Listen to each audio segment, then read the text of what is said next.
നമുക്ക് നിലമ്പൂരിന് ഒരു സന്തോഷ വാർത്ത കൂടിയുണ്ട്. ഏറെക്കാലമായി നമ്മുടെ ആവശ്യപ്പെട്ടിരുന്ന മലയോര ഹൈവേയുടെ തേർഡ് റീച്ച് നമുക്ക് അനുവദിച്ച് കിട്ടിയിരിക്കുന്നു. അതിൻ്റെ ഭരണാനുമതിയും സാങ്കേതിക അനുമതിയും ലഭിച്ചിരിക്കുന്നു. ഇനി അത് ടെൻഡർ നടപടിയിലേക്ക് നീങ്ങുകയാണ്. 42 കോടി രൂപ, 82 ലക്ഷം രൂപക്കാണ് നമുക്ക് ആ റോഡ് നമുക്ക് അനുവദിച്ച് കിട്ടിയിരിക്കുന്നത്. കാറ്റാടിപ്പാലം മുതൽ എടക്കര അങ്ങാടി വീതി കൂട്ടി, എടക്കര അങ്ങാടിയിൽ ആവശ്യമായ സൗന്ദര്യവൽക്കരണം നടത്തി, പാലുണ്ട വഴി പാലുണ്ടയിൽ നിന്ന് ചാത്തമുണ്ട വരെ ഉള്ള റോഡാണ്. 9 കിലോമീറ്റർ ദൂരത്തിലാണ് നമുക്ക് പുതിയ മലയോര ഹൈവേക്കുള്ള അനുമതി ലഭിച്ചിരിക്കുന്നത്. ഈ റോഡ് പൂർത്തിയാകുന്നതോടുകൂടെ നമുക്ക് മലയോര ഹൈവേയുടെ പ്രവൃത്തി പൂർണ്ണമായും നമുക്ക് പൂർത്തീകരിക്കാൻ സാധിക്കും എന്ന് തന്നെയാണ് വിശ്വസിക്കുന്നത്.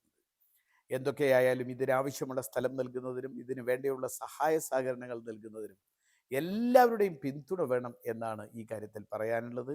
ഒരു നല്ല നിലമ്പൂരിന് വേണ്ടി നമുക്ക് കൈകോർക്കാം.